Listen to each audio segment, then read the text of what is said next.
Hello friends, welcome back to this JC Ecosystema channel. We are going to start by testing two types of generators. One is an overbow engine and the other is a bicycle engine. What am I going to do? I am going to put it on the lathe, I am going to make it spin, and we are going to take measurements to clearly understand how it would work. I am going to put the overbow engine here now. I have to center it on the lathe. I am going to tighten it with the clamp. These are the outputs. And I am going to put a lock on the shaft so that only the wheel turns, and that way I can test it. I am going to change it here, and I am going to measure the revolutions of the tone to see at what revolutions we obtain the voltages we need.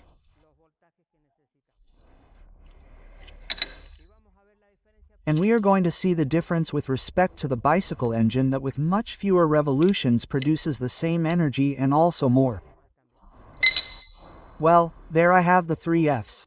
As I explained, these are sensors. One said that they are not sensors, that they are only to see the speed, right? These sensors control the position of the coils so that it starts as a motor. But in this case, I'm not going to use these sensors. I'm only going to use the 3 phases, which are these. And I'm only going to use 2 because I'm going to use it in alternating current. You can't add the 3 phases. That's important, I haven't told you. To add the 3 phases, you have to add them with a diode. I'll explain how to do it later. I'm going to put a light bulb in and I'm going to power the lathe to see how it turns on. Okay. Here it goes. First problem. I didn't turn this device on enough with the tone and the wires got twisted. Let's see. Now there it is. Okay, there the light bulb is turning on very little and it's turning. Ah, I have it marked, 155 revolutions. With 155 revolutions, nothing happens. It has very little power. Let's measure the voltage that it releases with the light bulb in parallel. I'm measuring it in alternating current. Here it's the same later when we certify it.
Look, 3.8 revolutions at 1000 to 155 revolutions. That's what happens. So, it doesn't charge a battery because we need the propeller of a wind turbine to go at more than 155 revolutions. Okay, now I'm going to increase the revolutions of the lathe with the same system. 1 second, I'll change the bell. Here I have it marked. It's going to have 254 revolutions now. Okay, at 254 revolutions the result is going to be, I'll show you now, 6 revolutions. Let's see, my cable got disconnected. 6 revolutions. I'm going to increase the revolutions more. It's at 254. There are the revolutions. Later I'll measure them again so you can see them. I have those revolutions marked according to the speed of the tone. Now I'm going to set it to 403 revolutions per minute. And we're going to do exactly the same test. I'm going to put the tester on and I'm going to generate the speed of the lathe.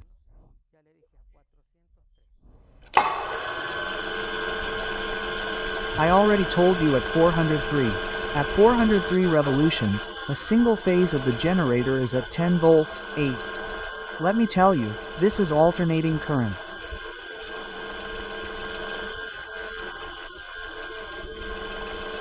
Then you have to add the 3 phases in direct current, and I'll explain to you on the board how to add the 3 phases. Okay, I'm going to continue increasing the speed of the lathe. We're at 403 revolutions. Then I'm going to measure them with a revolution meter so you can see what cuz is. Let's give it the maximum. The maximum I have is 652 revolutions. I'll stop the lathe, change the cuz ratio. This is an old lathe, it's done like this. Okay, now I'll come back here. Everything is connected and I'm going to give it the maximum.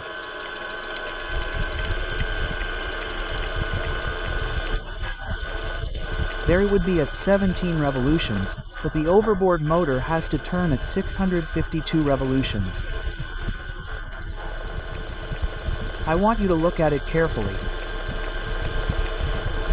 If we then rectify each of the 3 phases, we'll have double the energy. Sure, it's not free, it's going to get heavier and heavier, but at least the revolutions to reach the voltage have to be at least 652. I'm going to measure the revolutions. Now I'm going to turn this off because otherwise it's going to blind us. So we can see if it's true or not. This is a revolution meter that I'm going to measure. Let's see, it doesn't measure anything yet. There it is. It's just upside down. How do I make it so we can see it? Let's see if No, it's not dangerous. Stop, stop, stop. There, I'm going to turn around. I'm going to turn around. Well, I can't turn around because of the microphone either. There, I am turning it around, okay? Let's measure the maximum revolutions. There it is.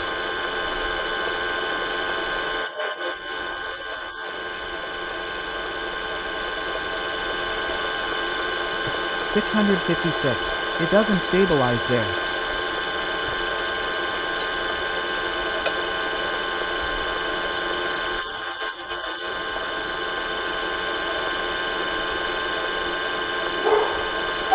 There it is.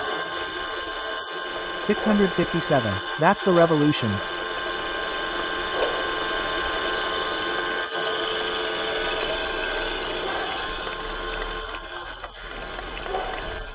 Well, then we have 652 revolutions per minute at maximum and 150 revolutions per minute at minimum. We've already tested the overboard. In order for it to work, it has to be close to 652 revolutions.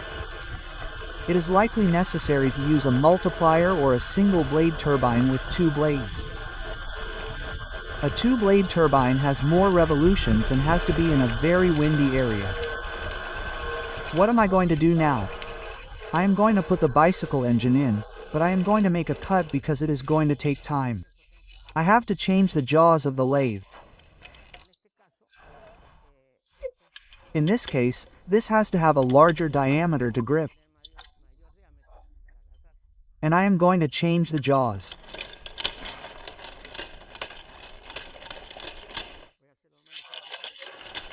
I am going to make it as light as I can because otherwise I cannot grip the bicycle wheel.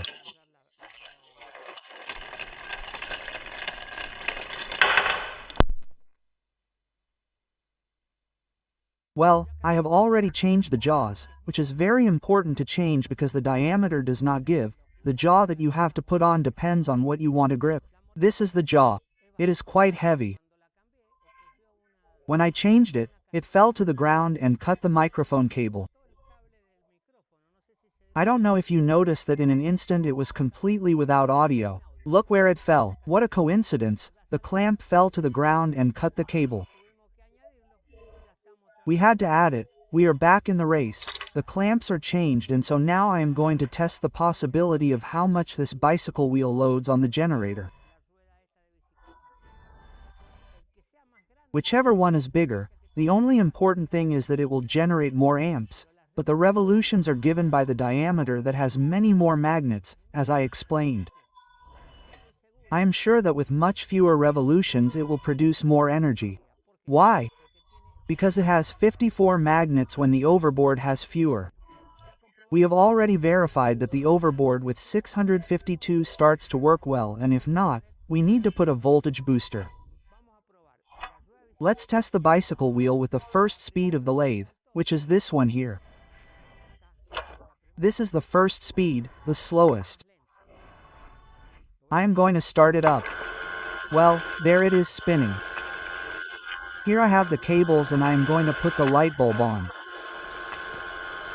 It is at 155 revolutions. The same light bulb, only 2 phases. Look how outrageous. At the same revolutions it is producing what we need. What am I saying? If we use the 3 phases, this is going to be spectacular. Of course, the propeller lever is going to have to be longer to overcome the force. The problem of force is not an inconvenience if you lengthen the diameter of the lever. I'm going to see what voltage it produces. I'm sure it's close to 12, turning the light bulb. It's turning it on with brutal energy. Well, I'm going to put the tester with the clamp and the whole system. Sometimes I take too long to save time. This is for now.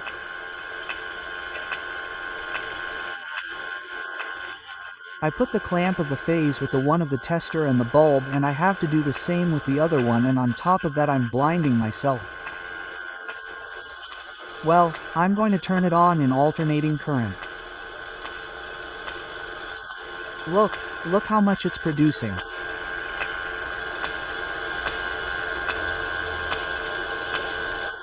(13.4, 13.3 at 155 revolutions.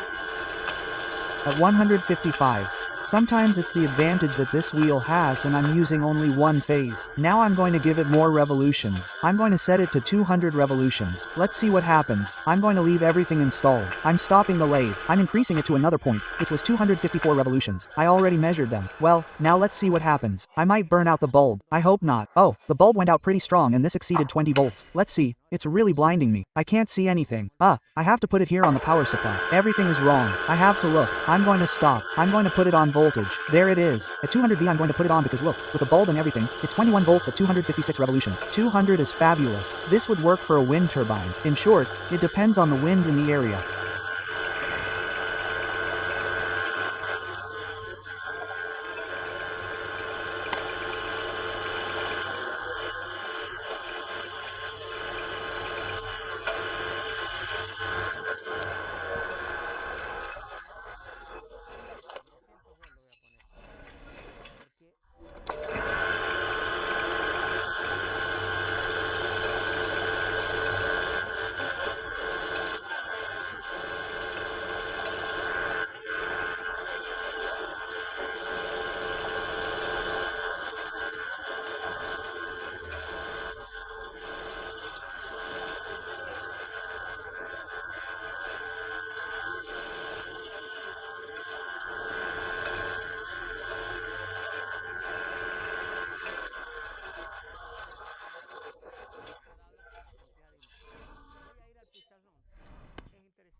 If there is a lot of high-speed wind, an overboard generator or a multiplier can be used, or we can make an electronic multiplier like this case, which is given by the number of magnets. I'm going to go to the board. It's interesting. Don't miss this. I know that when I go to the board, some people get angry and others are happy. Here are the 3 phases, 1, 2, and 3. I tested a single phase here with the light bulb and I got the voltage in alternating quotient. But to add the 3 phases, you can't join these 3 cables. I never said that. Keep that in mind. If you take a bicycle wheel and join the 3 cables to improve, what you're going to do is short-circuit it, because each phase has this diagram where they are out of phase. First it produces one, then it produces the other, and then it produces the other with a difference of 120 grams. Well, you have to put a rectifier in this area, which is going to convert the 3 phases into 2 and in turn into 2 continuous ones. How do you do it? Let's take any phase and follow the circuit. Positive current comes here. It does this, it goes to the middle. Since this diode is upside down, it goes up. Okay, it comes out positive. Let's suppose that the same phase is negative. Now the negative comes through here, meets the diode, doesn't pass through and goes down to the negative. It means that each phase is doing the same system. When it's positive, the diode forces it to go up, and when it's negative, it forces it to go down. When one phase is positive, the other is acting as the negative of the other. And so they add up over time. And ultimately, any positive in this form is a rectifier or a transformer. It's called a rectifier because it rectifies alternating current into direct current. I don't know if I should put a lighter on it. I'm going to burn the light bulb. What I should do is take the light bulb out and see what voltage it gives. I'm going to take it out of the light bulb because it's going to generate a lot. I'm going to set it to 400 revolutions. I'm not going to do it at 600. Well, I don't want to burn the bulb, so let's measure the voltage.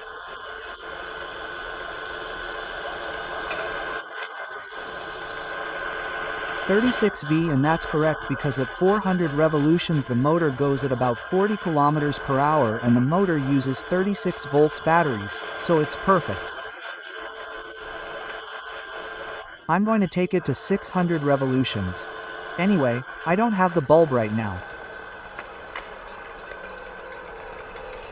There they are at the maximum revolutions that the lathe has.